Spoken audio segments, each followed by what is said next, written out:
Bonsoir à tous. En 1872, Benoît Malon, le futur fondateur de la Revue socialiste, écrivait un livre clandestin, La troisième défaite du prolétariat français. Il faisait l'histoire à chaud de la Commune de Paris de 1871. Avant elle, il y a eu, en 1831, la révolte des Canuts à Lyon. En 1848, l'insurrection des ouvriers parisiens après la fermeture des ateliers nationaux, révolte qui a été une véritable guerre civile, qui a duré plusieurs jours, qui a été brisée dans le sang. Et puis enfin la Commune de Paris, qui n'a pas été strictement une révolution prolétarienne.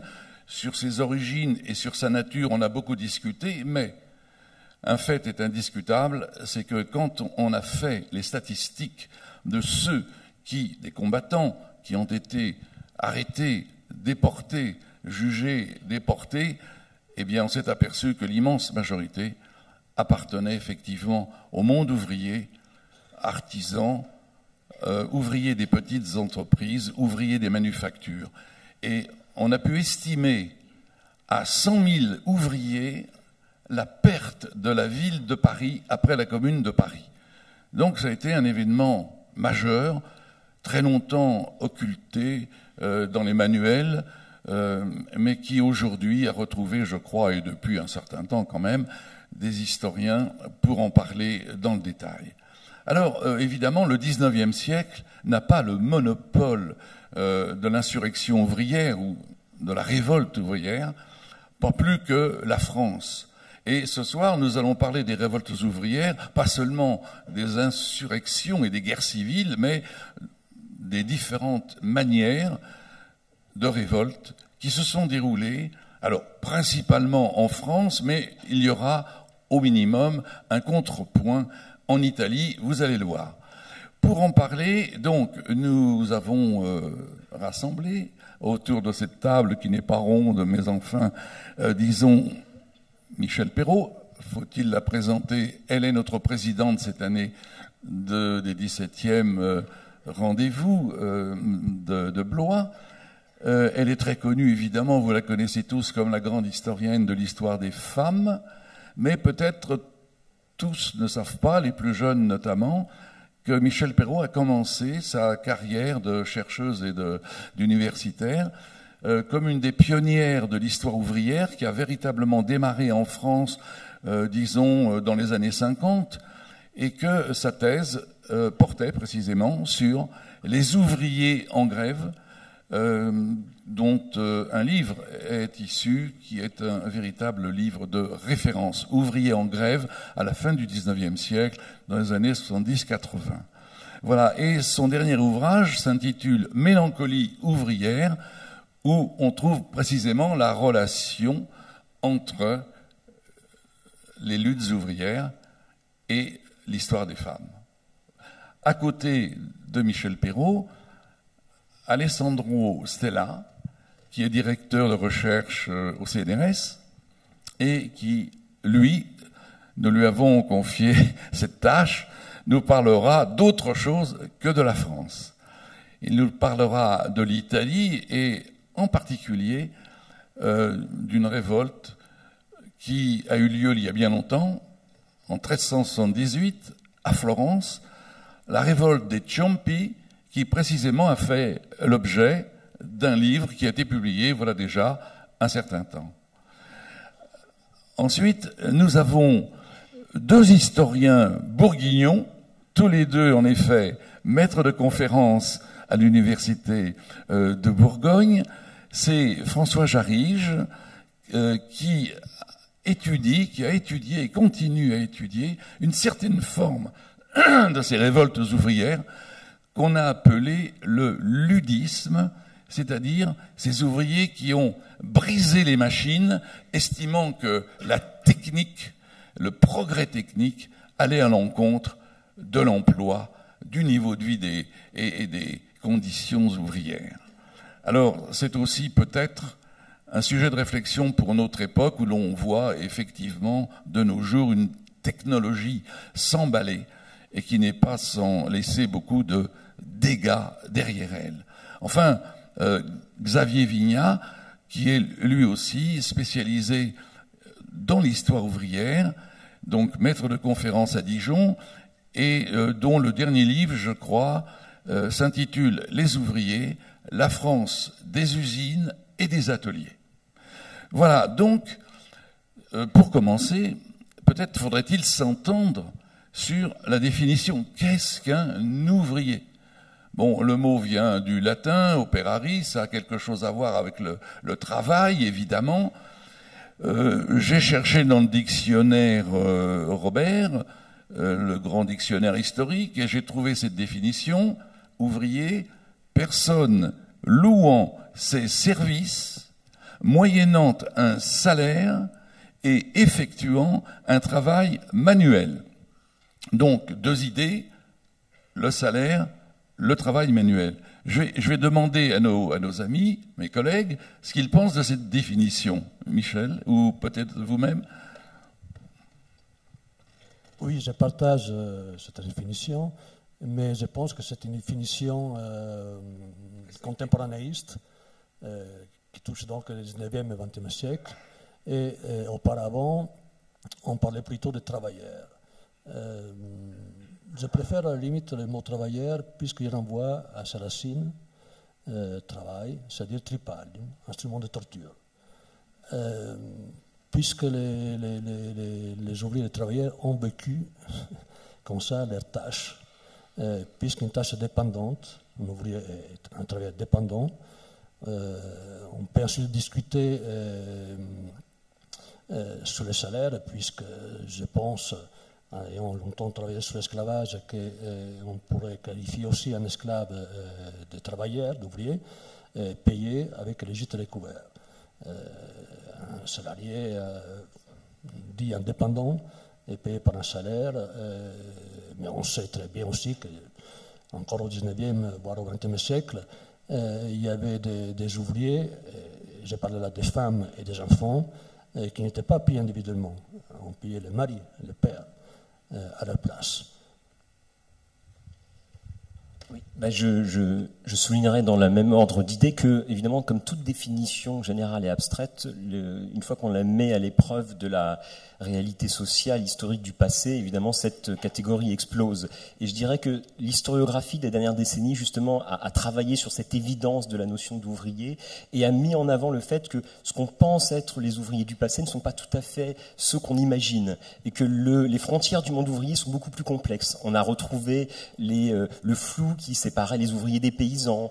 On a souligné que derrière le salariat qui se met en place, en fait, très progressivement, il y avait une multitude d'autres formes d'organisation qui faisait que la différence entre le petit artisan indépendant autonome et le salarié se constitue aussi très progressivement. Donc d'une certaine manière, mais comme toute définition en histoire, à partir du moment où on la met à l'épreuve du passé, on se rend compte qu'elle pose problème, parce que l'ouvrier, il a été défini statistiquement, il a été défini au XXe siècle, dans un contexte très particulier, lorsque la société industrielle s'est affirmée et qu'une certaine conception de l'ouvrier s'est mise en place à la fin du XIXe siècle. Et d'une certaine manière, du Moyen-Âge jusqu'au XIXe siècle, la notion d'ouvrier n'existe pas, elle est par employé, et elle renvoie à une réalité sociale, je crois, qui est plus floue.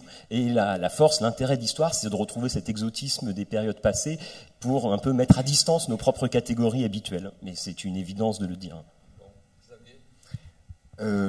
Alors, moi, simplement, pour poursuivre ce jeu de massacre, dans l'imaginaire, évidemment, ouvrier est associé à l'industrie. Bon.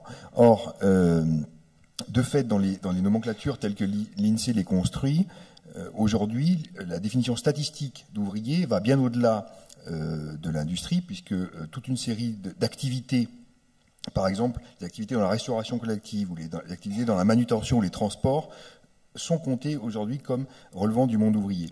Ce qui explique en partie la distorsion entre les évaluations statistiques que propose l'INSEE de la classe ouvrière et la manière dont aujourd'hui ces salariés-là se pensent. Michel, vous voulez conclure? Conclure, sûrement pas, mais trois remarques. C'est vrai que La définition de ouvrier change selon les époques, comme ça vient d'être dit. Celle que vous avez donnée convient tout de même très bien au XIXe siècle. Le salaire, ça n'est pas rien, c'est très important. Les ouvriers sont des salariés et le salaire représente tout de même l'individualisation du travail. Deuxièmement, manuel, leur corps est engagé dans le travail, et ce sont des producteurs. Hein. L'idée de producteurs qui produisent des choses nouvelles, ça me paraît très important aussi. Très bien. Bon, mais écoutez, avec ces nuances, de toute façon, vous pouvez écrire non pas à Littré, il est mort depuis longtemps, mais enfin à Robert pour lui signaler précisément vos objections et vos compléments. Bon, bref, mais nous en resterons à la définition, si vous le permettez, traditionnelle, donc qu'a rappelé Michel, à savoir, c'est quelqu'un qui touche un salaire pour faire un travail manuel. Alors, on va commencer, si vous voulez, par le plus loin dans le temps, puisque je le disais tout à l'heure, c'est pas le 19e siècle qui a le monopole des révoltes ouvrières, de révoltes des travailleurs, même si on n'employait pas le mot ouvrier. Il faut remonter notamment donc dans l'Italie du XIVe siècle avec la révolte des Ciompi. Qu'est-ce que c'est que les Ciompi? Qu'est-ce que ça veut dire? Les Ciompi étaient une insulte. Ciompi est utilisé par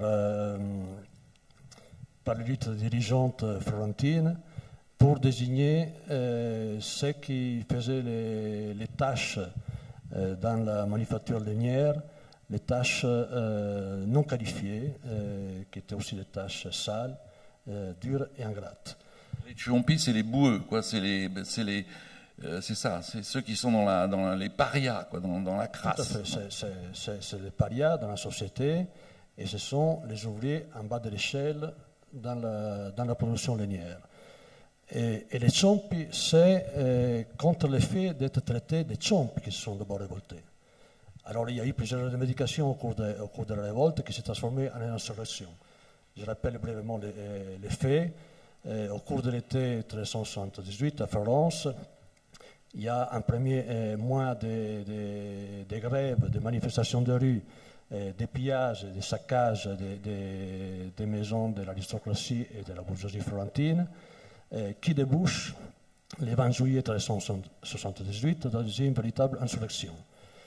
C'est-à-dire qu'après un mois et une organisation capillaire, quartier par quartier, avec la formation des comités d'ouvriers dans chaque quartier, le matin du 20 juillet 1378, des cortèges rassemblant des centaines, voire des milliers de personnes convergent de la périphérie vers le centre-ville et vers la place de la Signorie de Florence.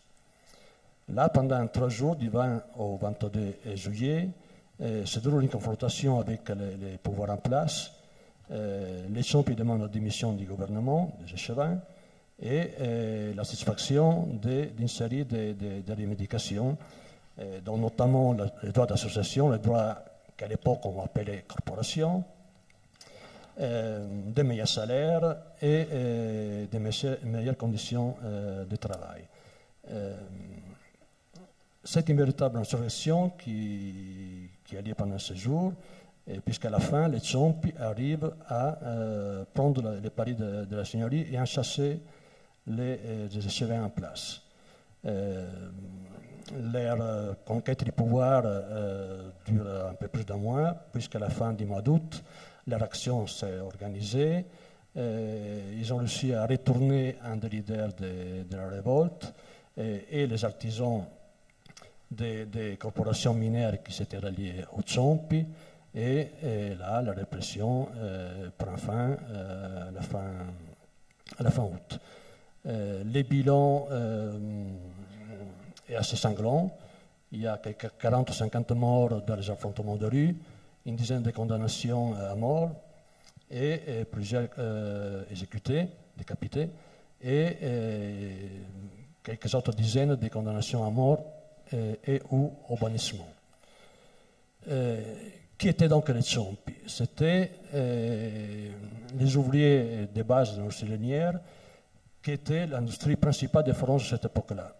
Il y avait à l'époque une population de 110 000 habitants environ, un tiers de chefs de ménage qui étaient identifiés comme travailleurs de la laine. Et il faut ajouter à cela, évidemment, frères et sœurs, et surtout femmes et enfants. Et il y avait donc au total certainement au moins la moitié de la population florentine qui travaillait pour la manufacture lainière. Donc on peut parler aussi d'industrie. Donc on sait bien qu'il y a eu plein de révoltes au long du Moyen-Âge, et puis l'époque moderne, c'était évidemment surtout des révoltes paysannes, d'ouvriers des champs. Il y a eu des cas très importants de révoltes ouvrières, d'industrie, de manufacture, si vous voulez, et c'était à Florence, en 1378, et dans les Flandres, Gand, Ypres, Bruges. On connaît au cours des mêmes années le même type de révoltes sociales citadines. Que voulaient-ils les Ciompi? Pourquoi sont-ils révoltés? Je répète, c'était une révolte d'abord pour être reconnus, pour leur dignité. Puisque d'être traité des Ciompi signifiait être exclu de toutes sortes de représentations et de reconnaissance publique. Ils étaient exclus non seulement de toute corporation, ils étaient soumis à l'art de la laine et à son tribunal, à son juge. Ils étaient exclus de toute représentation à niveau des quartiers. Et ils étaient exclus de toute charge publique à la seigneurie et aussi dans les instances des quartiers. Ils étaient aussi exclus du centre-ville. C'est quelque chose dont je me suis rendu compte en faisant cette étude, qu'il y a eu véritablement, dans la raison fondamentale de la révolte, une attaque des gens qui habitaient dans les périphéries, dans des maisonnettes de 30 à 70 mètres carrés standards, construites au cours de la première moitié du XIVe siècle, entre l'enceinte du XIIe siècle et la nouvelle enceinte du XIVe siècle. Dans la première enceinte ancienne, c'est une ville des palais, des tours, de la noblesse, de l'aristocratie, de la bourgeoisie, et dans les quartiers nouveaux périphériques construits au XIVe siècle, dans les maisons standards, des HLM de l'époque, habitaient donc les ouvriers et les prolétaires. Et c'est clair, la dynamique des événements dit clairement qu'il s'agit d'une attaque excusez-moi l'anachronisme, des banlieusards contre les habitants du centre-ville. Et c'est quelque chose qui m'a donné réflexion aussi pour des révoltes plus récentes, en France notamment. Je pense qu'après 68, les seules qu'on puisse qualifier de révolte, je pense que ce sont les révoltes des 10 jeunes de banlieue, qui ont été en 2005, en 2007, à Clichy-sous-Bois ou à Villers-le-Bel, méprisés, comme ont été méprisés les Ciompi, traités des canailles de la caille, des trafiquants, des communautaristes et autres termes, si vous voulez, et des révoltés qui n'ont absolument pas été reconnus pour leurs revendications et qui ont été matés par les forces de l'ordre et matés aussi par la plupart des commentateurs, qu'ils soient politiciens ou sociologues. Il y a eu peu de solidarité envers ces gens. Bon, est-ce que cette révolte des Ciompi, dans l'histoire de l'Italie, dans l'histoire des historiens, donc, est-ce que ça compte? Est-ce que c'est un événement important? Oui, c'est un événement important et les Florentins premiers l'ont vécu comme ça. La révolte des Ciompi est liée à une dizaine de chroniques des contemporains qui étaient fondamentalement appartenant à la bourgeoisie florentine. Et tous en parlent mal. Les seuls qui en parlent avec une certaine commisération, c'était un notaire de la commune qui était dans un esprit chrétien de commisération envers les pauvres, en trouvant des raisons à la révolte. Mais autrement, les chroniques des contemporains, ensuite les mémorialistes florentins, ou Machiavel en particulier, très intelligemment, donne beaucoup d'importance au Ciompi, met en scène un Ciompo qui dit, chers bourgeois, si vous vous habillez de vos beaux habits et vous mettez tout nu, nous sommes pareils. Machiavel avait bien compris le sens de la révolte des Ciompi. Mais en même temps, Machiavel aussi parle de la ville plèbe, pas de la populace, comme les autres mémorialistes du XVIe, XVIIe siècle. Les historiens aussi, au moins une partie des historiens, ont méprisé les Ciompi.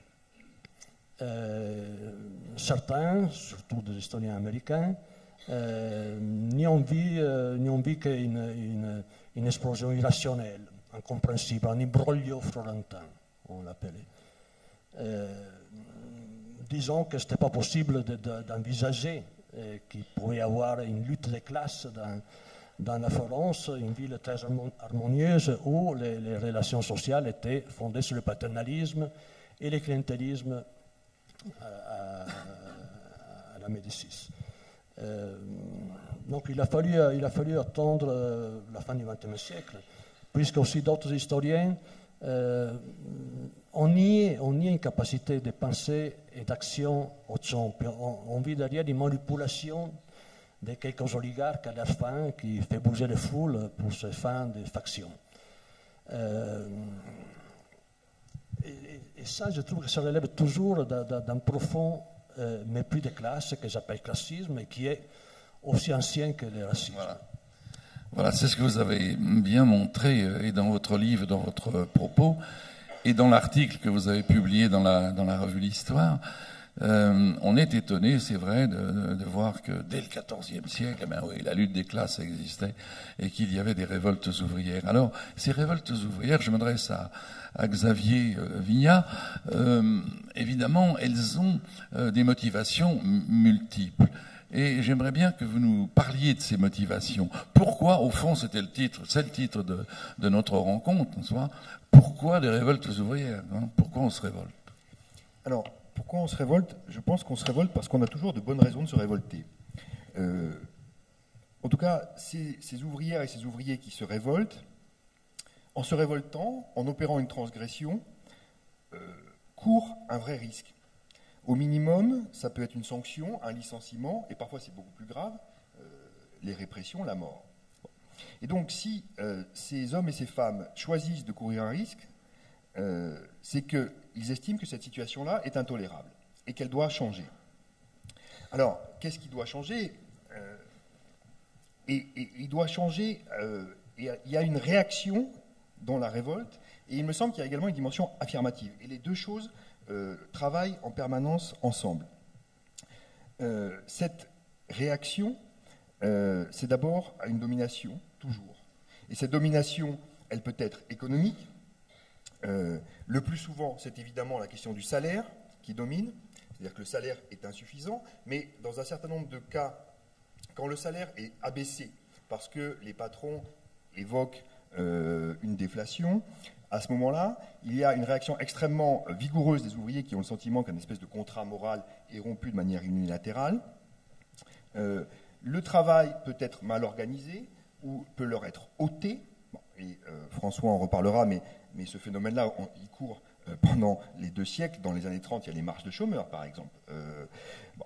Et donc une domination économique, une domination sociale, parce que l'ordre usinier est toujours un ordre brutal, avec notamment des contremaîtres qui sont chargés de faire respecter la discipline, à qui les ouvriers le plus souvent dénient toute compétence, même si on pourrait voir que c'est quand même sensiblement plus compliqué.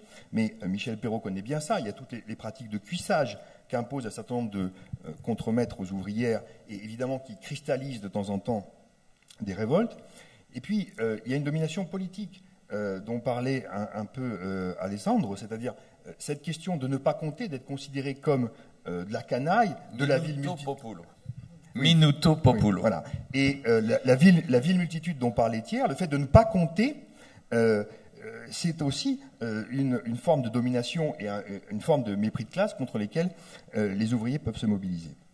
Donc il y a cette dimension réactive, et il me semble qu'il y a également une dimension affirmative, dans la volonté d'abord de transformer le travail, transformer la rémunération du travail, transformer l'organisation du travail, et puis l'aspiration très diffuse, mais en même temps extrêmement ample, à transformer la société.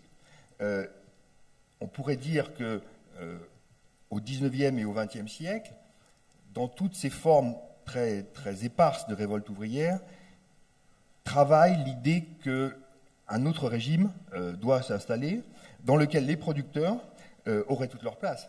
Et alors évidemment, après, la déclinaison de cette immense aspiration a évolué, mais je crois qu'elle existe et on pourrait assez facilement la retrouver. Alors comme il y a cette double dimension réactive et affirmative, me semble-t-il, dans la révolte ouvrière, qui implique une transgression, une prise de risque, une effraction à un ordre, et pas simplement de l'ordre du symbolique. C'est-à-dire qu'à un moment donné, on va faire quelque chose qui n'est pas autorisé. Bon, la grève avant 1864, les séquestrations, enfin toute une série d'actions qui traduisent cette révolte. Ce qui implique de temps en temps des violences. Alors c'est pas systématique, c'est-à-dire que la révolte ouvrière n'implique pas nécessairement la violence, mais elle court, elle est là assez fréquemment, et d'abord contre ceux qui ne veulent pas participer à la révolte, c'est-à-dire les camarades même qui font les jaunes, comme on dit dans le mouvement ouvrier. On dit les roufions dans le Nord, dans le monde minier, et plus les communautés ouvrières sont soudées ou devraient l'être, plus ce monde ouvrier est replié sur lui-même, plus ces violences contre les jaunes, les roufions vont être importantes, et c'est en particulier le cas dans les grèves des mineurs. Zola le dit, mais on va le retrouver jusque dans la grande grève de 1948 des mineurs, où on a des violences très fortes, assez sévères contre les jaunes. Donc il faut imposer la grève ou la révolte. Contre qui ? Contre les garants de l'ordre usinier, donc les patrons et les contremaîtres. Alors, on les tue assez peu. Hein. On les tue assez peu. Le seul exemple qu'on évoque toujours, c'est l'exemple de Vatrin, à Decazeville, en 1886, qui est défenestré et dont le cadavre est mutilé, mais c'est le seul exemple qu'on connaît, hein, en réalité. Le plus souvent, on s'en prend à sa demeure. Michel Perrault, dans sa thèse, l'avait magnifiquement montré. Hein. On brise des vitres, on va saccager sa demeure, on va éventuellement aussi saccager les locaux. Et puis, au XXe siècle, on va le séquestrer. On va le séquestrer pour renverser la domination. Et on voit bien ce que c'est que cette révolte-là. Enfermer un patron, l'obliger à faire des tâches humiliantes. Par exemple, en 1921, à Tran, on l'oblige à éplucher des pommes de terre. C'est des femmes, d'ailleurs, qui l'obligent à éplucher des pommes de terre. Et là, il y a une humiliation qui dit bien cette révolte. J'aime beaucoup cet exemple. Parce que, voilà, il y a une double effraction, à la fois sociale et de genre, là-dedans. Hein. Et donc, c'est assez parlant, me semble-t-il. Et puis, on va s'en prendre aux forces de l'ordre, évidemment, qui veulent... Forces de l'ordre, tout est dit. Les forces sont censées maintenir l'ordre, et on va s'en prendre. C'est l'armée. C'est l'armée France au XIXe siècle. Voilà. C'est l'armée jusque dans la première moitié du XXe siècle. Ensuite, ce sera les CRS ou les gardes mobiles qu'on va combattre. Alors évidemment en prenant des risques beaucoup plus importants du côté ouvrier, mais là aussi, dans ces combats, se manifeste cette haine à un État qu'on pense et qu'on perçoit comme bourgeois. Alors il y a dans cette histoire progressivement l'organisation. On peut dire en gros qu'on part des révoltes quelque peu instinctives à une organisation de la révolte. Et je pense en particulier à propos des grèves, nous y reviendrons, mais à la grève générale de 1890 et évidemment à celle de Fourmi 1891. Donc il y a eu une internationalisation d'une conscience ouvrière avec comme mot d'ordre les 8 heures de travail par jour. Et c'est donc à Paris, au Congrès international de 1890, qu'on décide qu'il y aura tous les ans, le 1er mai, une grève générale pour obtenir les 8 heures. Donc là, nous ne sommes plus exactement dans, évidemment, l'insurrection, je dirais presque, la révolte pure, quoi. Mais déjà dans une forme d'organisation. Alors, revenons un peu en arrière à propos de la violence, précisément. Il y en a une d'un caractère quand même très particulier et qui choque, et qui a choqué beaucoup d'observateurs. Ça a été précisément ces ouvriers qui se sont mis à briser les machines. Alors c'est une histoire tout de même qui a pris le nom de ludisme. Vous pouvez peut-être dire, François, ce que c'est que le ludisme, d'où ça vient le mot? Alors, d'accord. Dans la postérité, le ludisme est considéré comme une sorte de synonyme d'équivalent d'émeute ouvrière au début de l'industrialisation contre les machines. C'est une simplification extrême, parce que le ludisme, ça renvoie à une révolte assez spécifique qui a lieu en Angleterre en 1811 et 1812. Mais Lud, c'était un nom imaginaire. C'est un personnage mythique, il y a plusieurs interprétations. L'une d'entre elles, c'est que c'était un apprenti qui aurait brisé le métier de son maître à la fin du XVIIIe siècle. À quoi ça sert ce mot ludisme? En fait, c'est un langage que les avec ouvriers... 2D, hein. Oui, avec 2D, bien sûr, ça crée des ambiguïtés.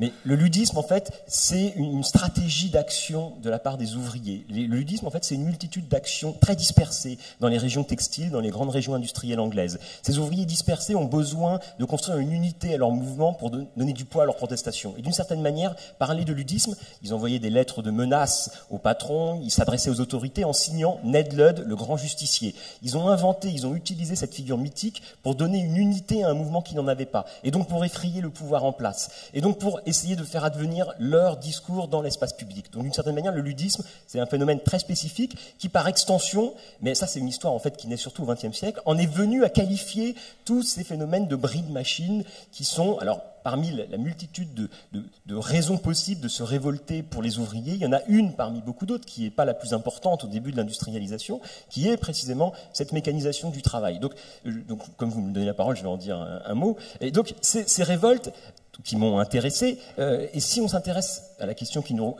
réunit ici, c'est à quoi servent les révoltes ouvrières? Sur ce type de révolte, c'est une question très intéressante.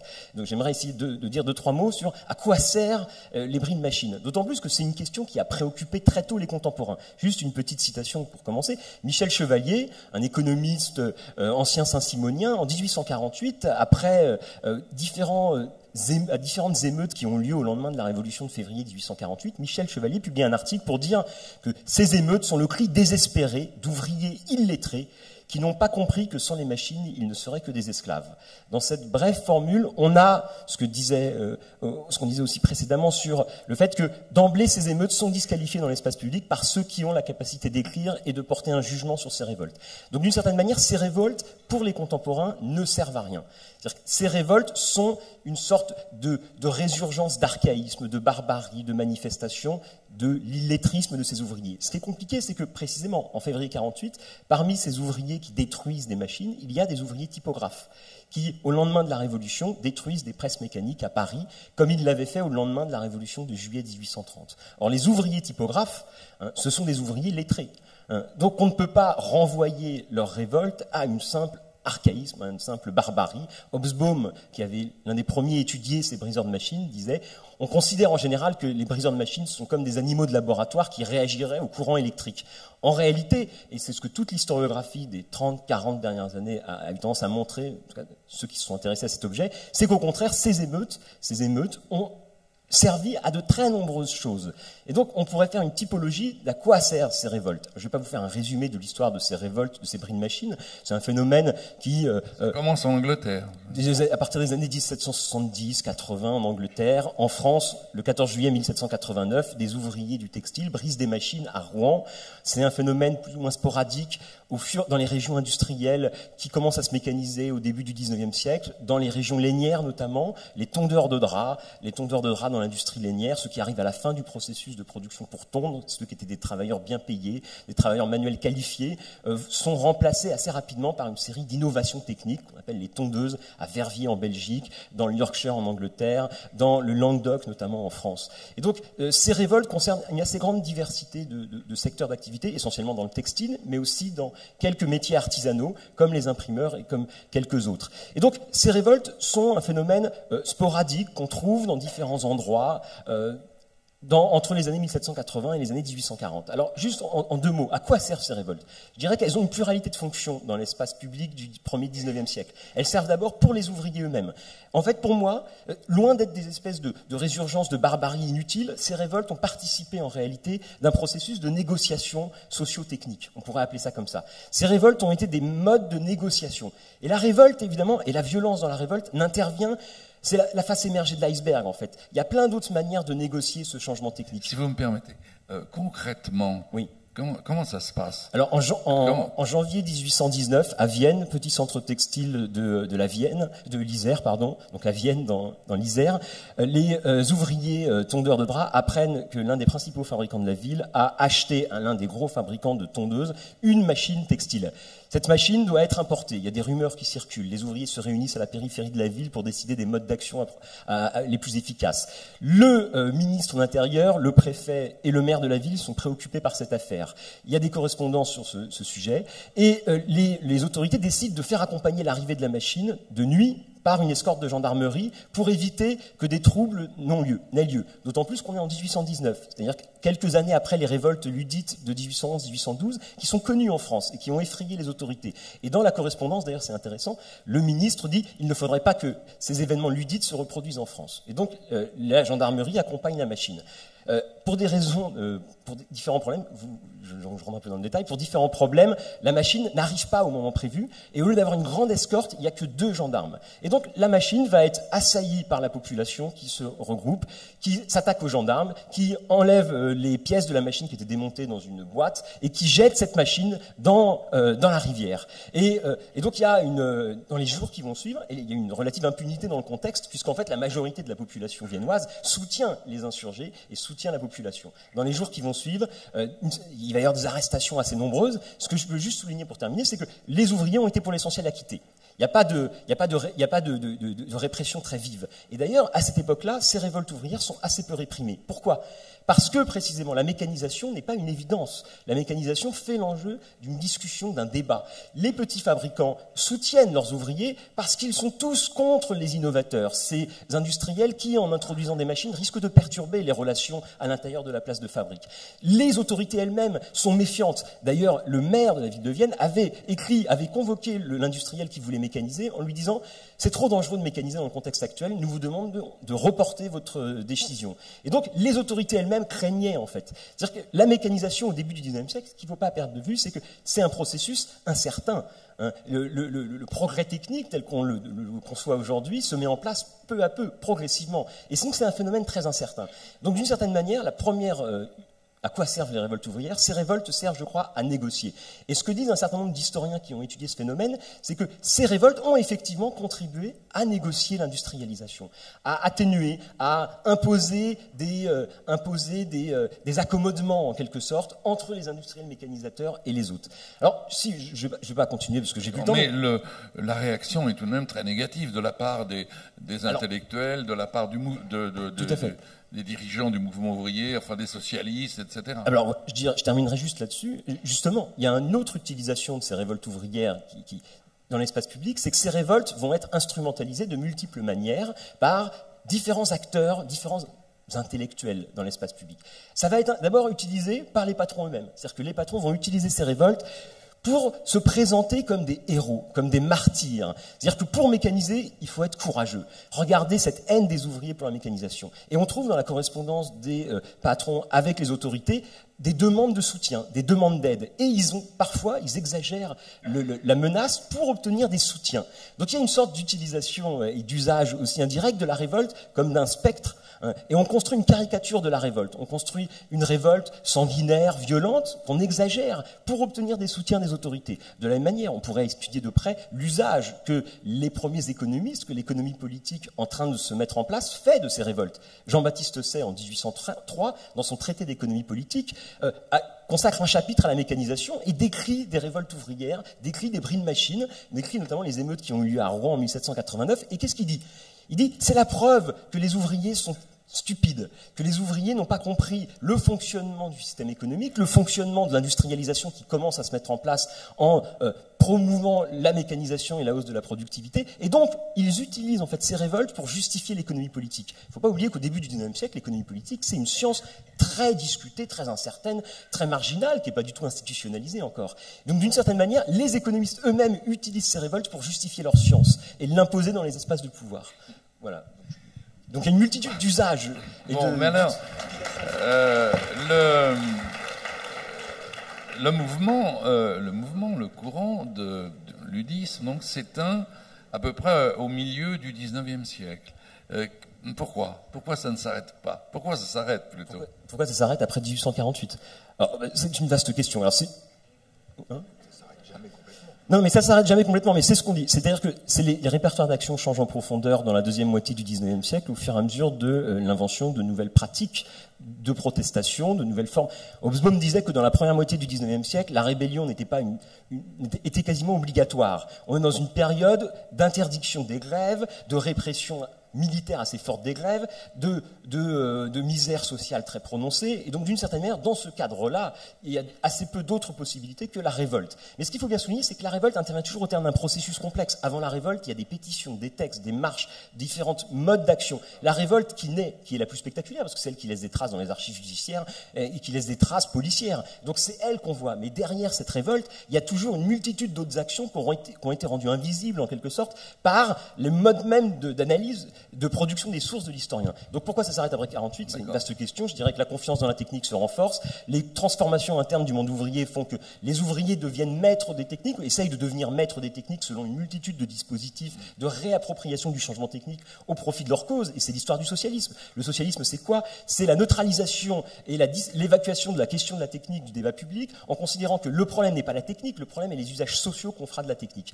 Donc il est inutile de se révolter contre la machine. Ce qu'il faut, c'est se révolter contre le capitalisme, la propriété privée, le salariat, et transformer donc les modes de propriété de la machine pour qu'elle devienne la propriété des ouvriers et plus celle du maître. Et ça, on trouve ça chez tous les communistes icariens, les fourriéristes, jusqu'à Marx, etc. Donc ça disparaît. Parce qu'il y a à la fois un contexte économique et social de croissance, d'évolution du monde ouvrier, il y a un imaginaire de la technique inédit qui se met en place, il y a de nouveaux répertoires d'action. Je dirais que c'est la rencontre de ces trois évolutions-là. D'accord. Donc, les choses vont changer dans la deuxième partie du XIXe siècle, et en particulier la loi. La loi qui va, les lois sociales, en particulier évidemment la loi de 1864 sur le droit de coalition, le droit de grève est donc reconnu normalement. 1884, 20 ans plus tard, c'est le droit syndical, et il est incontestable que le paysage donc ouvrier, de la révolte ouvrière va changer, et nous allons en arriver là, non plus au bris de machines, mais à la grande histoire des grèves ouvrières. Et je me tourne vers vous, Michel, pour que vous nous donniez un petit peu un aperçu de ce qu'ont été ces grèves que vous avez étudiées, et étudiées non seulement d'un point de vue économique, social, culturel, mais je dirais presque anthropologique, et c'est ça qui est tout à fait passionnant dans votre étude. Et puis, accessoirement, mais pas accessoirement, mais secondairement, je vous demanderai quelle est la place des femmes dans ce mouvement de grève. Donc, voilà, les grèves vont se multiplier, je vous laisse la parole, donc, à partir de 1880, dans les années 1880. Oui, la grève, c'est une rebelle. C'est le titre même que les mineurs du Gard donnent à la grève. C'est la rebelle, disent-ils. La rebelle, absolument.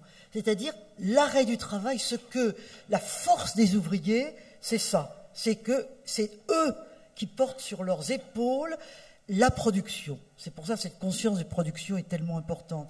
Alors, la grève, elle a plusieurs fonctions. Elle est moyen de défense, on l'a dit, ou moyen de pression pour augmenter les salaires, etc. C'est très important.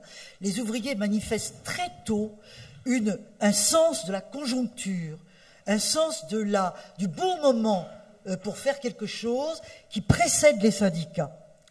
Ils ont déjà une conscience de conjoncture extrêmement importante. La deuxième fonction de la grève, c'est évidemment un mode d'expression. Ça, c'est très important, notamment pour tout ce qui est dignité ouvrière. Être ouvrier, c'était quand même, on l'a dit, être humilié. Et quand on fait grève et que tout s'arrête, et le rêve que la grève générale, ça sera la révolution, c'est évidemment très très important. Et la troisième, évidemment, fonction, c'est celle que vous avez évoquée, c'est-à-dire la grève comme projet, en quelque sorte, de changement total de la société, donc par la grève générale. Alors, les grèves existent depuis très très longtemps, il y en avait au XVIIIe, il y en avait au XIXe, mais c'est vrai que la courbe des grèves, il y a un saut, en quelque sorte, à la fin du 19e et dans les années 1900, c'est multiplié par 10. On voit quelques dizaines de grèves au début du 19e, quelques centaines vers 1880. On est à plus d'1 millier dans les années 1910. Donc c'est la royauté de la grève. C'est le grand moment où les ouvriers ont le sentiment qu'avec la grève, ils arriveront à quelque chose. Ça, c'est très important. Et d'une certaine manière, le syndicalisme se greffe sur cette conscience-là. Et avant que le syndicat ne s'organise, et c'est tardif, puisque la CGT a été fondée en 1895, c'est donc extrêmement tardif, ils ne sont pas du tout inactifs, les ouvriers. C'est l'époque des meneurs. Le meneur... Qui est-ce, le meneur? Alors, le meneur, c'est un ouvrier. Pas toujours. Il peut arriver que ce ne soit pas un ouvrier, d'ailleurs, mais quelqu'un qui est là, qui approuve la révolte ouvrière, qui a un certain charisme, et qui est un entraîneur, en quelque sorte, et qui parle bien. La parole est très importante. C'est très, très important. Pouvoir parler, pouvoir réunir les gens, pouvoir leur dire « mais vous êtes exploités, donc il ne faut pas accepter tout ça », ça c'est très, très important. Et alors ces meneurs, en général, ils ont peu de durée. Ils mènent une grève, ils en mènent 2, à tout casser, et puis c'est trop dur aussi, c'est très dur d'être un meneur, parce que si vous êtes un meneur, vous n'avez plus de travail, vous êtes expulsé, vous êtes obligé de partir. Il y a d'ailleurs une extraordinaire mobilité de ces meneurs. Dans le Nord, par exemple, c'est tout à fait autre chose d'ailleurs, ils se reconvertissent en un autre métier, et ils se reconvertissent souvent en métier ambulant. Ils deviennent marchands, colporteurs, et d'ailleurs, généralement, ils ne perdent pas leur conviction, et en étant colporteurs, ils continuent à distribuer des tracts, des choses comme ça. Donc, c'est des gens très, très vivants. Ce sont des rebelles. Voilà, c'est des exemples de rebelles, parce qu'ils ont pris leur sort en main, et le sort de la classe ouvrière en main. Alors les femmes, pas accessoirement, mais je n'en parlerai pas longtemps parce qu'on n'a pas beaucoup de temps. Bon, les femmes, elles n'ont pas un fort pouvoir de grève, comme on dit, c'est-à-dire que leur part dans les grèves n'est pas considérable, au moins au début. Pourquoi? D'abord parce qu'elles sont moins nombreuses que les hommes.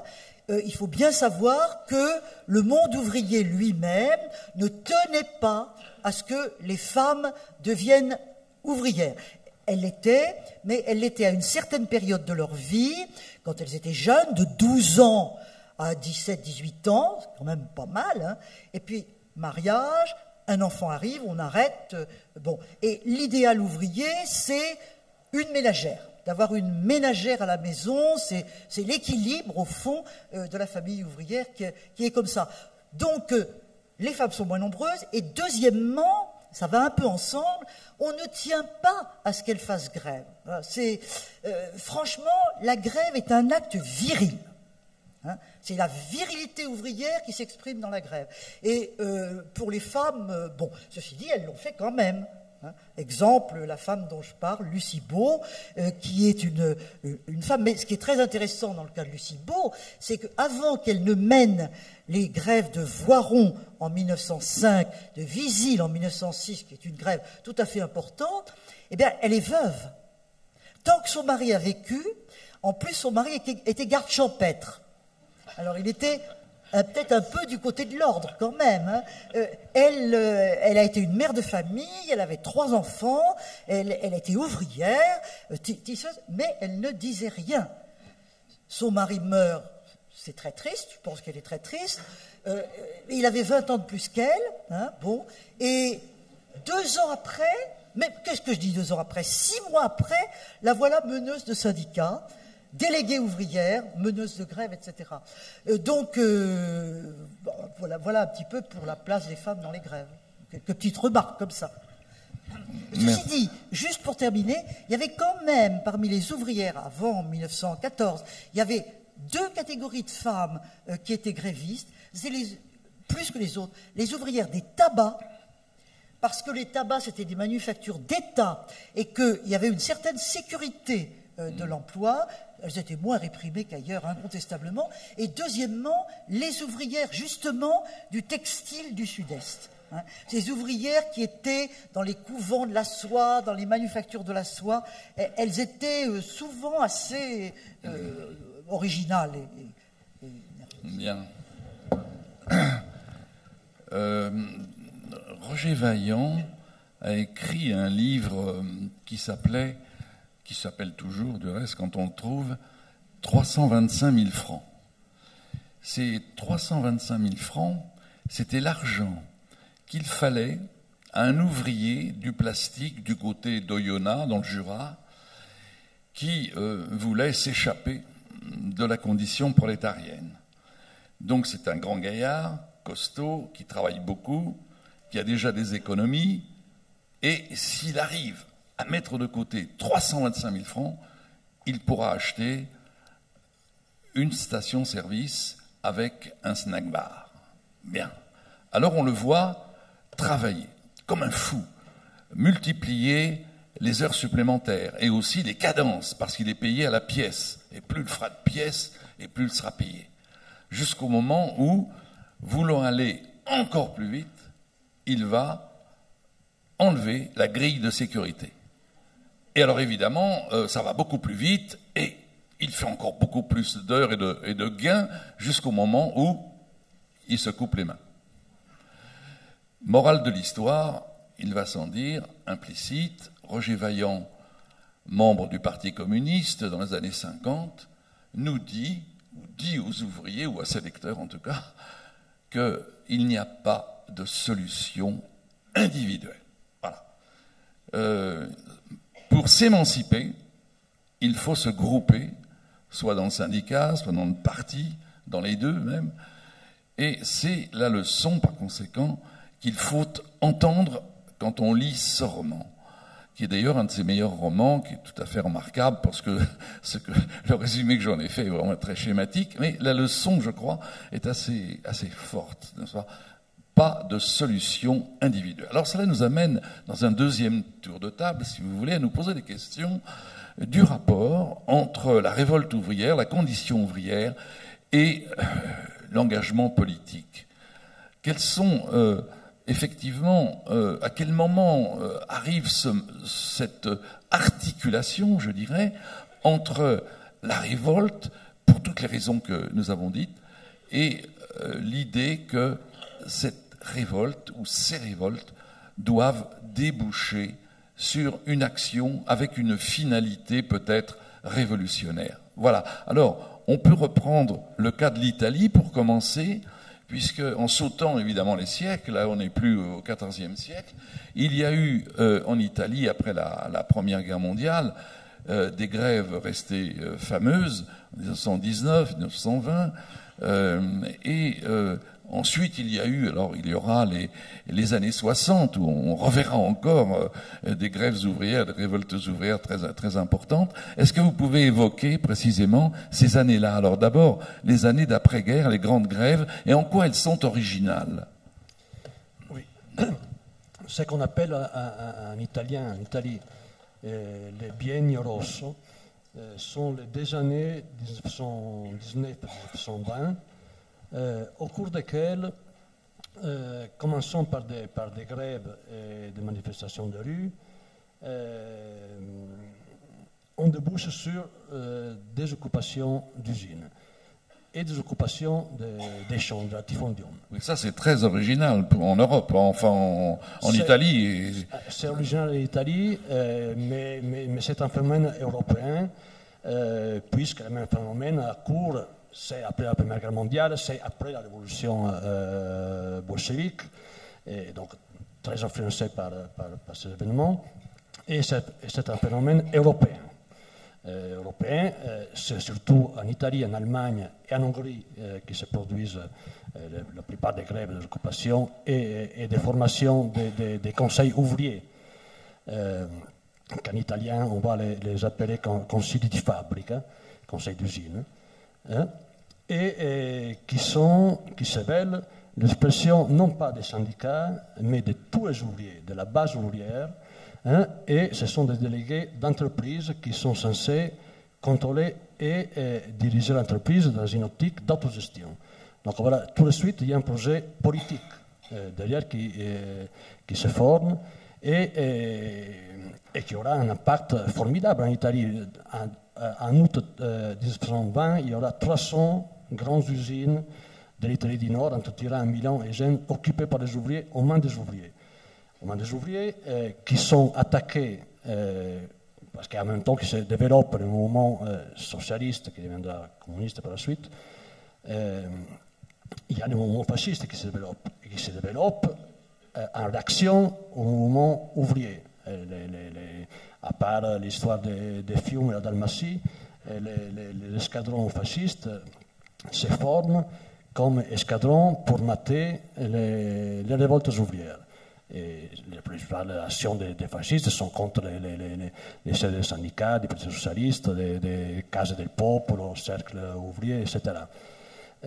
Et on sait que si en décembre 1920 le gouvernement Giolitti favorise un accord à niveau syndical et des usines, qui sont des accords qui sont favorables aux ouvriers, aux conditions de travail et leur salaire, on sait que ce mouvement a continué en 1921 et qu'il est stoppé, évidemment, par la prise de pouvoir par Mussolini et les fascistes. Mais c'est un mouvement qui, ensuite, continue dans la mémoire. Il y a une transmission des témoins aux nouvelles générations, puisqu'il y a un mouvement ouvrier très important après la Deuxième Guerre mondiale, qui là sera stoppé en 1948 par Togliatti, les Comintern, on sait, avec les accords de Yalta, etc.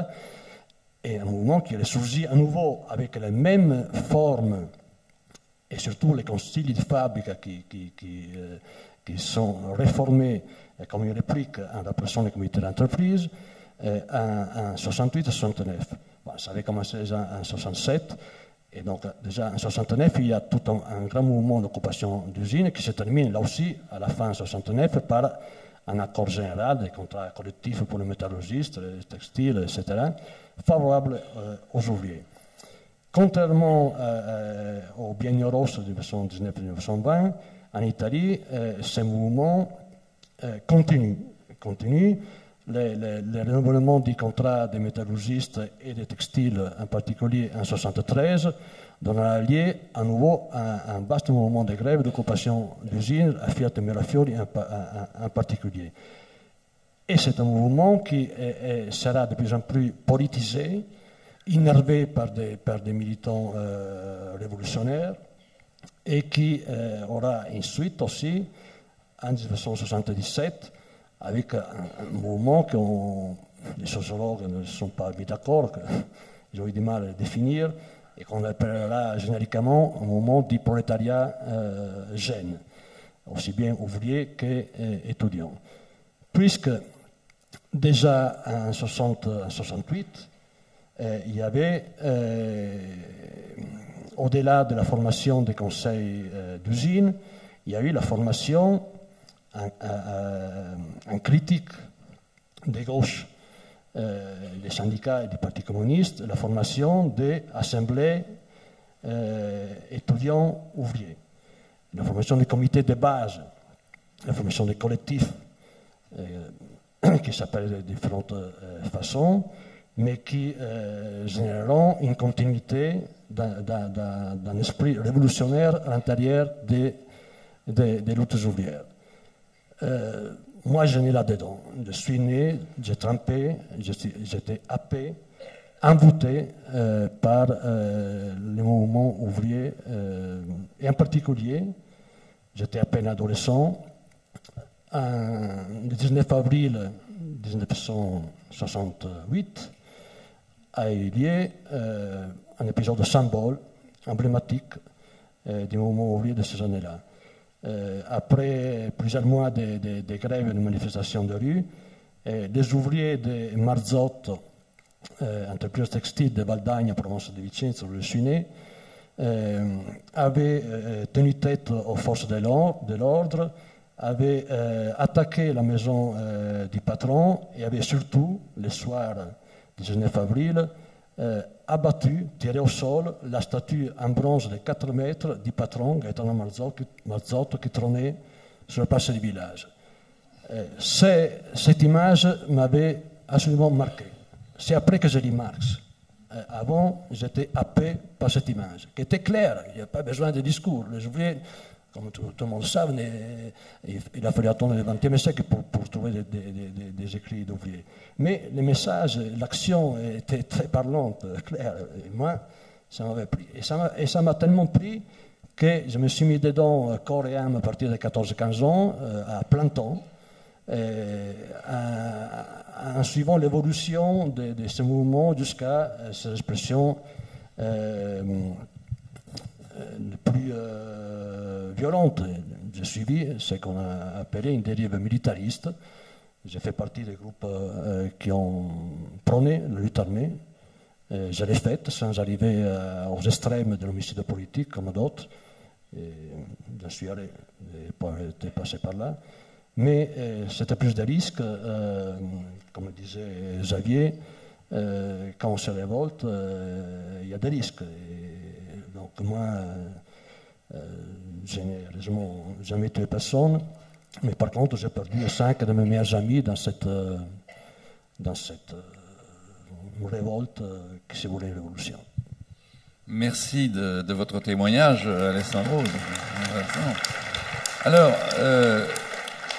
pour revenir à cette question de l'articulation entre mouvements ouvriers, révoltes ouvrières et politiques, ça va pas de soi. En tout cas, au XIXe siècle, il y a eu un mouvement ouvrier qui ne voulait pas se confondre avec la gauche politique, la gauche républicaine. Bon, on a vu le mouvement notamment issu de Proudhon, le mouvement anarchiste, le mouvement du syndicalisme révolutionnaire, qui, au fond, faisait sécession par rapport à la société globale et qui avait son propre projet de révolution avec la grève générale, et qui avait en horreur, au moins dans les textes, du socialisme parlementaire. Bon, ça a été un mouvement assez fort qui s'est ensuite transformé, apaisé, transformé notamment avec la révolution russe, la naissance du Parti communiste, etc.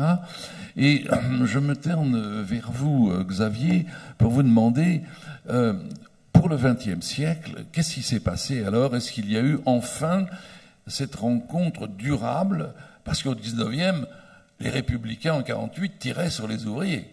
Bon, alors, est-ce qu'il y a eu cette rencontre enfin entre le mouvement ouvrier, les ouvriers, la République et la gauche? En 5 minutes, c'est très simple de répondre à cette question extrêmement compliquée. Je crois que il y a une série de remarques, parce que c'est difficile de répondre comme ça, il faudrait nuancer à chaque fois. ce qui me semble important, c'est qu'il y a forcément des tensions. C'est-à-dire que les ouvriers, les ouvrières en lutte, recherchent d'une manière ou d'une autre un débouché politique au nom de cette immense aspiration. Et faute de débouché politique, il y a le risque que la révolte échoue et soit réprimée. Et se solde par une déroute.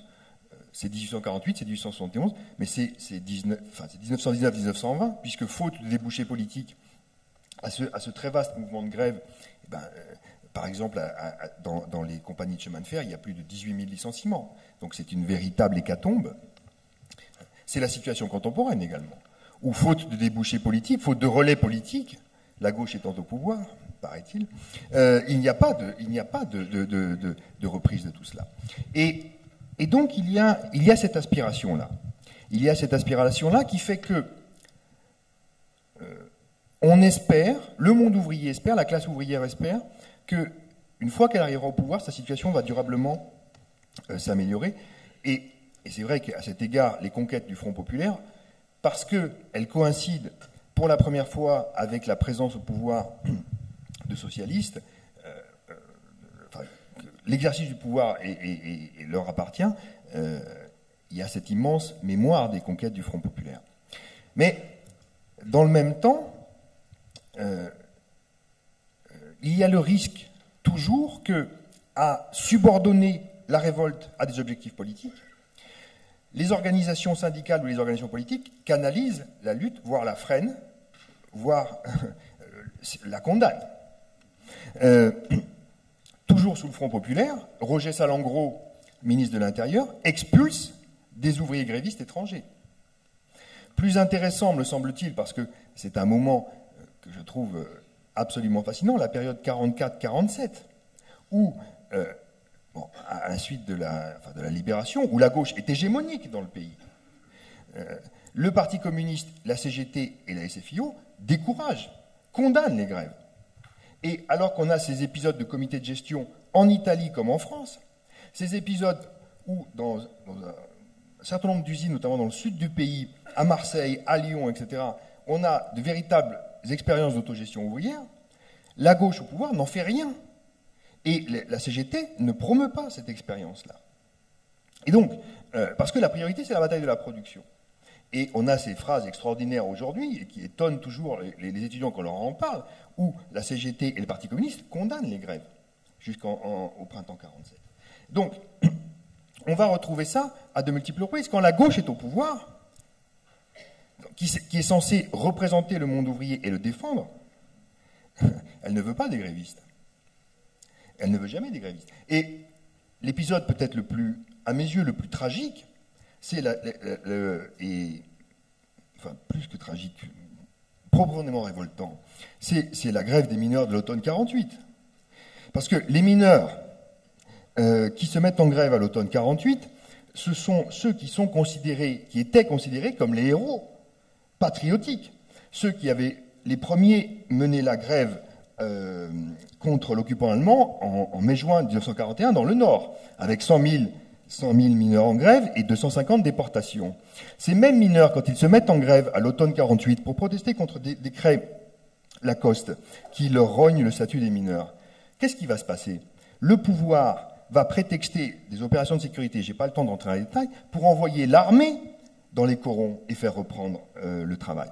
C'est 60 000 soldats que le ministre de l'Intérieur, Jules Mock, envoie dans les bassins miniers et les corons pour faire reprendre le travail. Donc, on a là un exemple très fort et qui a laissé une mémoire immense d'une gauche, enfin, un ministre socialiste, qui réprime des ouvriers. Et donc, il y a ces tensions toujours qu'on va retrouver, où on attend, on espère, et en même temps, la réalité, le pouvoir n'aime pas les rebelles. Le pouvoir n'aime jamais les rebelles et n'en veut pas et les réprime. Le pouvoir n'aime pas les rebelles, voilà. Ça, c'est une sentence qui me paraît une vérité absolue. Oui, enfin, on pourrait discuter parce que n'oublions pas que 48, nous sommes au début de la guerre froide et qu'il y a des aspects évidemment politiques qui compliquent complètement la situation. Mais enfin, l'heure avance, n'est-ce pas? Je vais me tourner vers vous, François, parce que cette histoire de bris de machine, de refus de la technologie, etc.,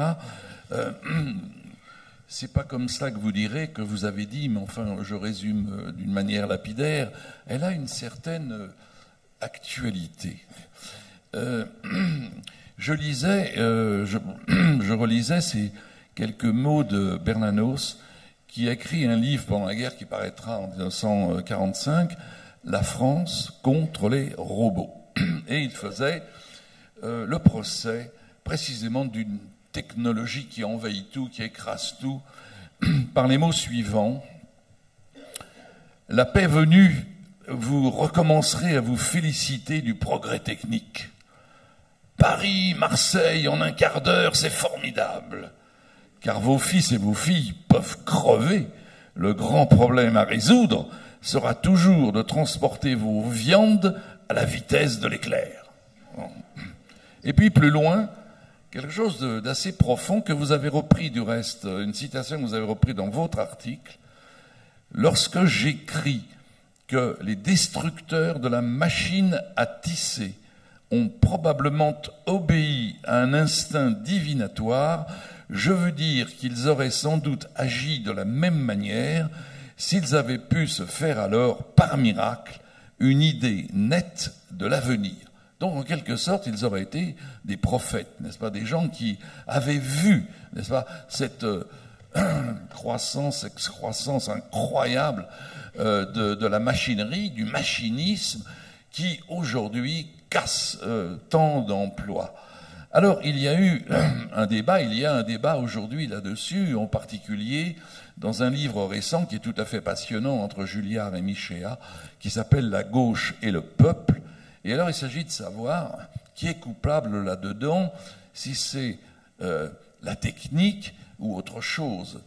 Michéa tendrait dans un esprit assez proudhonien, du reste, à condamner justement la croissance des forces productives, etc. Et Julliard écrit ceci, sur quoi je vais vous demander de réagir, évidemment.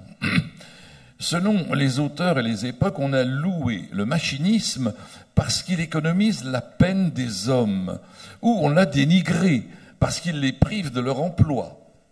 Entre les deux guerres, Jacques Dubois s'était fait le chantre de l'abondantisme qui, selon lui, devait découler de la grande relève des hommes par la machine. L'économie de la peine humaine qu'elle produirait devait permettre de dégager en quantité croissante du temps libre pour la culture, les loisirs, la vie de famille, l'épanouissement personnel. Aujourd'hui, paradoxalement, ce que l'on réclame en priorité du machinisme, ce n'est pas de détruire des emplois et, au mieux, si possible, d'en créer. Ce que l'on réclame en priorité du machinisme, c'est de créer des emplois. Et alors il ajoute ceci, est-ce la technique qui est en cause ? En aucune manière, répond-il, mais l'usage qui en est fait par le capitalisme, consistant non pas à diminuer la peine des hommes, mais à accroître les profits. Donc, cherchons le coupable. Mais alors, il n'empêche, admettons même que la société ne soit plus dans un régime capitaliste. Le progrès technologique pourrait continuer, mais jusqu'où ? Jusqu'où ? Est-il possible, n'est-ce pas ? N'y a-t-il pas là, par conséquent, une sorte d'aporie du progrès technique ? Est-ce qu'il n'y a pas je dirais presque une interrogation écologique sur le progrès technique ? J'ai envie de vous demander combien de temps vous me laissez pour répondre à la question. Non, mais vous avez 5 minutes. 5 minutes. Bon, écoutez. 10 minutes. Allez. Non, je ne veux pas. Non, alors, 5 minutes. Évidemment, c'est gigantesque, c'est proliférant et c'est parfaitement dans l'actualité. Tout ça. Alors, je pense qu'il y a peut-être deux manières de répondre. Je vais essayer d'organiser ma réponse, c'est pas facile. Il y a peut-être deux manières de répondre. Il y a une première question à propos de Bernanos qui porte sur la question de la mémoire des révoltes passées, des luttes. C'est une question énorme qui a été évoquée lors de la remise du prix, puisque c'est la question des ombres de l'histoire. C'est-à-dire les révoltes du passé sont recouvertes du nombre, sont recouvertes d'une sorte d'épaisseur qui tient aussi au jugement de disqualification produit dès l'époque et reproduit par la suite. Et donc, effectivement, Bernanos est un personnage intéressant parce qu'il s'inscrit dans l'histoire des mémoires, ou de la résurgence des mémoires de ces luttes passées et des instrumentalisations de ces luttes passées. Bernanos, c'était un auteur maurassien de l'Action française dans les années 20. Oui, mais on ne va pas lancer un débat sur Bernanos maintenant, mais dans les années 20, qui rompt avec l'Action française dans les années 30 et qui devient une sorte d'anarchiste hostile à tous les pouvoirs à la faveur de la guerre d'Espagne et de l'effondrement de 1940, etc. Anti-vichiste très forcené, admiré par De Gaulle, etc.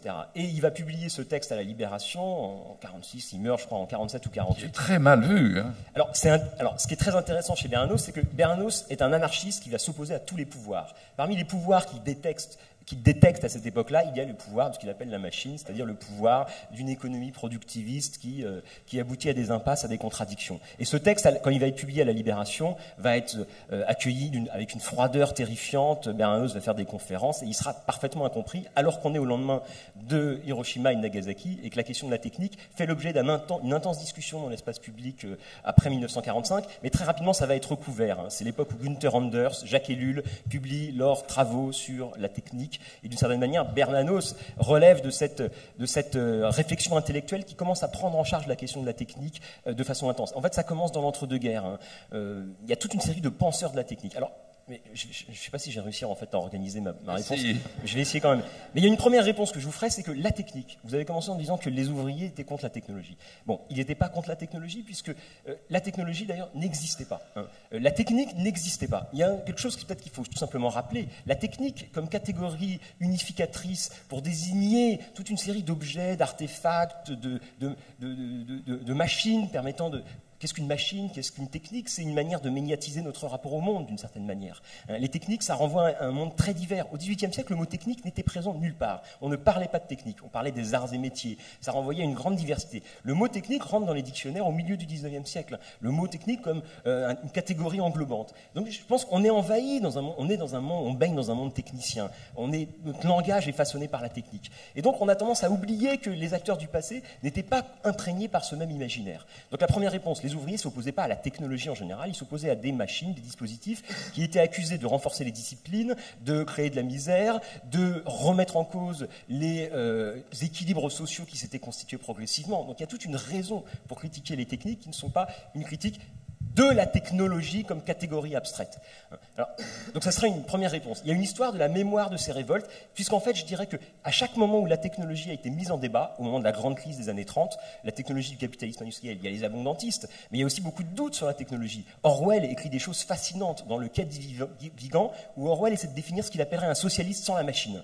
Lui, il essaie de définir un socialisme qu'il qualifie un socialisme anti-machiniste. Et d'ailleurs, il parle des briseurs de machines. Et il dit, les briseurs de machines, finalement, il dit la même chose que Bernanos. Il dit, les briseurs de machines, on ne comprend vraiment leur combat que dans le contexte actuel des années 1930, où le nazisme arrive au pouvoir et où la grande crise du capitalisme fait sentir ses effets sur les classes populaires. Et donc, il y a une réactivation de la mémoire de ces luttes à chaque moment de repolitisation, de remise en débat de la question des techniques. Donc, on le trouve dans les années 30, on le trouve surtout dans les années 70, post-68, il y a toute une tradition intellectuelle qui remet la technique au cœur du débat politique, Illich et toute une série de penseurs sur lesquels je ne m'étends pas, et on retrouve un dernier moment de réinvention, de redécouverte de la mémoire de ces révoltes passées aujourd'hui. Aujourd'hui, il y a des travaux lexicométriques qui ont montré, par exemple, qu'en langue anglaise, aux États-Unis et en Angleterre, le mot ludisme a, jusque dans les années 70-80, été considéré de façon péjorative. Dans les dictionnaires, le ludiste, c'est un débile, c'est quelqu'un de stupide. À partir des années 80, le mot ludiste a été chargé d'une connotation positive. C'est un héros qui s'oppose, c'est un rebelle qui s'oppose à l'ordre dominant. Et donc aujourd'hui, le mot ludisme est devenu proliférant. En langue anglaise, il y a des associations néoludites qui se sont mises en place dans les années 90 pour protester contre l'informatisation à marche forcée. Il y a des penseurs néoludites qui s'intitulent comme ça et qui critiquent la numérisation du monde. Donc je dirais qu'on est dans une phase de remise en débat de la technique et votre question finalement renvoie à cet enjeu. Alors, je dirais que pourquoi est-ce qu'on est dans un moment de repolitisation de la question des techniques? C'est-à-dire que l'idée que la technique, et moi je ne suis pas tout à fait d'accord avec Julliard en réalité, mais je sais pas, Je pense pas que ce soit. Je pense que justement, il faut pas seulement considérer que c'est le système social, c'est le système capitaliste. Il faut interroger ce qu'est la technique aussi comme fait social et ce qu'est la technique. Donc il faut penser la technique. Il ne faut pas seulement toujours la mettre sous le tapis en considérant que c'est d'autres enjeux qui doivent être pensés quand on parle de la technique. Globalement, aujourd'hui, la technique est un problème pour 3 raisons. C'est-à-dire qu'elle est devenue un problème central aujourd'hui pour 3 raisons. Pour une raison sociale, parce que la question sociale repose la question de la technique. On est dans un âge de robotisation incroyable du travail. Dans un moment de robotisation incroyable. Même les usines chinoises commencent à se robotiser, parce qu'à partir du moment où les ouvriers commencent à contester, eh ben, certains industriels décident de robotiser même les usines chinoises, parce qu'il y a de la contestation qui émerge en Chine. Il y a un moment, il y a des économistes américains l'an dernier qui ont publié un livre qui s'appelle « Le second âge des machines », dans lequel ils annoncent qu'en réalité, la théorie classique du déversement, c'est-à-dire les emplois pris par les machines seront regagnés dans d'autres secteurs d'activité, cette théorie ne marchera plus dans l'avenir parce qu'on rentre dans un moment où la technique va prendre la place aussi des activités, comme ils appellent ça, cognitives. C'est-à-dire des activités dont on pensait qu'elles ne pourraient jamais être prises en charge par la technique, comme des activités donc intellectuelles. On pensait dans l'idéal que la machine, finalement, elle donnerait le noble rôle d'intellectuel à tous les hommes et toutes les tâches asservissantes seraient faites par des machines. Donc, bon, première raison. Deuxième raison, c'est qu'il y a un débat politique et culturel sur la technique qui est très fort aujourd'hui autour du numérique. On ne va pas se lancer dans un débat sur le numérique, ce n'est pas l'enjeu, mais il y a le débat énorme sur l'impact sur la culture, l'impact sur le livre, l'impact sur tout ça. Et il y a un troisième enjeu. Sur la croissance. Oui, mais c'est le troisième enjeu, c'est la question écologique. La question écologique, c'est quoi? La question écologique qui émerge depuis 30 ans dans l'espace public, c'est de dire que c'est nos trajectoires industrielles et nos technologies et nos choix technologiques. Ce n'est pas la technologie de façon abstraite, ça ne veut rien dire. Ce sont les choix technologiques du passé qui conduisent à des impasses, et notamment à des impasses écologiques. À des impasses écologiques en termes de pollution, en termes de surexploitation des ressources. Et donc, la montée en puissance de l'écologie, évidemment, fait que la technique est repolitisée. Non pas seulement le capitalisme, mais aussi la technique comme dispositif d'extraction, d'exploitation des hommes comme de la nature. François Jarry, oui, bon. Non, mais la question était impossible et vous y avez répondu. Bon, donc, c'est très bien. Alors, j'en arrive pour finir à vous sur une question particulièrement délicate, plutôt triste, qui est, je résumerai cela d'une formule qui a été lancée à l'élection présidentielle de 2002, la gauche a perdu le peuple. J'en arrive en effet aux élections et je regarde les résultats. Et nous savons tous que désormais le Front National est le premier parti ouvrier. 40% à peu près du vote Front National est un vote ouvrier. Bon, première constatation. Est-ce qu'il s'agit là d'une révolte? En tout cas, les partis de gauche ont perdu très largement l'électorat ouvrier. Donc la première question, c'est, je viens de la poser si vous voulez, tenter d'expliquer peut-être rapidement, vous savez, il faudrait peut-être un livre pour l'expliquer, mais si vous avez une réponse à donner à cela, ce serait intéressant. Maintenant, allons plus loin dans le sondage et les résultats. Il y a ce soutien populaire du Front National. Populaire, je veux dire par là les catégories de l'INED, ouvriers et employés, des contrastes assez étonnants. Les ouvriers qui votent Front National, l'écart est considérable entre le vote masculin et le vote féminin. Ce sont les ouvriers en majorité qui votent Front National et non pas les ouvrières. Bon, premier... Attendez la suite. Attendez, c'est pas fini. Prenons les employés. Exactement le contraire. Ce sont les femmes, mais l'écart est aussi considérable, n'est-ce pas, qui votent en nette majorité par rapport aux hommes pour le Front National. Alors, devant ce genre de statistiques, de résultats d'enquête, on est un peu éberlué, quoi. Un peu, on se demande, mais comment expliquer cela? Voilà, essayez. Vous allez nous donner quelques explications. Non, j'ai beaucoup de mal, et tout ce que je vais dire, c'est purement hypothétique. Hein. Mais, alors, du coup, il faut réfléchir à la condition de ces employés, hein. Bien voir que le tertiaire, hein, le secteur tertiaire, a été le grand secteur de travail des femmes. Elles sont entrées dans le marché du travail pas tellement par l'industrie, encore que, mais par le tertiaire. Et ça a été la grande croissance, notamment après la Deuxième Guerre, surtout après les années 1960. Bon. Et ça représentait une promotion, ça représentait un avenir, ça représentait une indépendance pour les femmes. Donc vraiment, ce dédale de bureaux qui était devenu l'Europe après 1960 était largement féminin. Or, ce secteur-là est en profonde mutation, en partie pour les raisons technologiques qu'on vient de dire, et il y a une espèce de déqualification du travail féminin dans ces emplois. Pensez par exemple à ce que pouvait être dans les années 1920 la dactylo. C'était un personnage, la dactylo. C'était très, très important. Ça ne veut pas dire qu'elle gagnait tellement, en réalité. Mais on la représentait toujours comme accorte, belle, enfin, c'était une figure d'identification pour les femmes très importante. Pensez à la comment dire, les vendeuses de grands magasins, par exemple. Les vendeuses de grands magasins gagnaient très mal leur vie, sûrement, mais c'était une figure de dignité ouvrière, etc. De même, la caissière dans une boutique, c'est une femme qui trône à la caisse qui est toujours un petit peu plus haute, qui reçoit les gens, elle est un petit peu les relations humaines de l'entreprise, elle est un personnage. Qu'est-ce que la caissière de supermarché aujourd'hui ?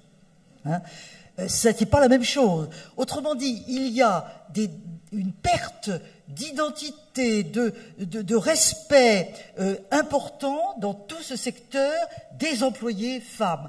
Alors ça peut expliquer... Une piste de compréhension. Une piste de compréhension. Maintenant, il y en a une autre. Ces femmes sont, comme la plupart des femmes en France, comme vous le savez, il y a un très fort taux d'activité et un fort taux de fécondité. La France est dans la tête dans les deux cas. Et les femmes employées ont des enfants. Et par conséquent, elles s'acharnent, comme les autres femmes, bien entendu, au ménage et au travail. Si ce travail est moins valorisant pour elles, le foyer, du coup, peut-être l'est davantage. Or, la politique de Marine Le Pen est très claire à ce point de vue-là. Marine Le Pen a une politique vers les femmes qui est défense de la famille, revendication d'un salaire familial. N'est-ce pas ?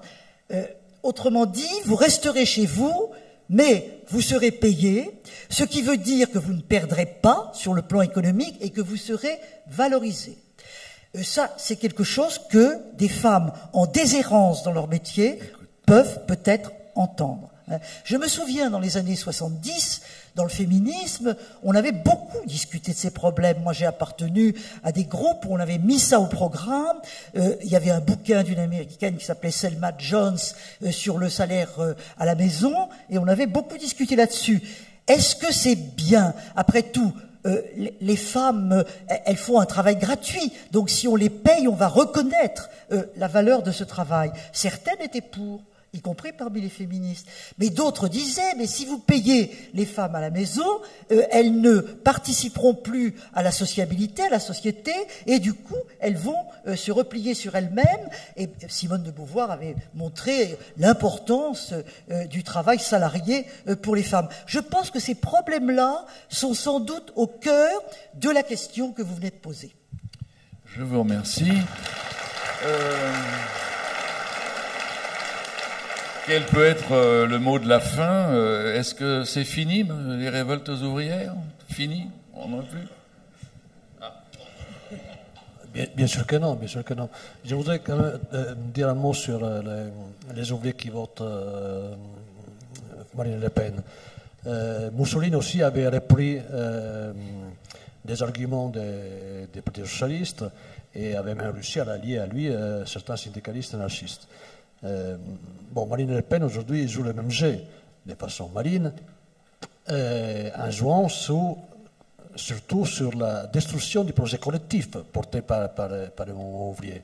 Et c'est de ça qu'il s'agit. Marine Le Pen couvre un vide laissé par les partis socialistes, les partis communistes et aussi les groupes d'extrême gauche là-dedans. Quand nous avons aujourd'hui un président et un premier ministre qui est socialiste et qui disent que ceux qui créent la richesse, ce sont les entrepreneurs, en oubliant que toute l'histoire du mouvement socialiste, y compris social-démocrates, qui se disent que non. Non, le mouvement ouvrier est né pour dire, cher patron, la richesse qui est produite, elle est faite de votre capital, peut-être aussi de votre génie, mais aussi du génie de l'intelligence et du travail des ouvriers. Et jusqu'à quand ce discours ne prend pas sa place centrale dans le débat politique, évidemment, on fait la ligne de Marine Le Pen.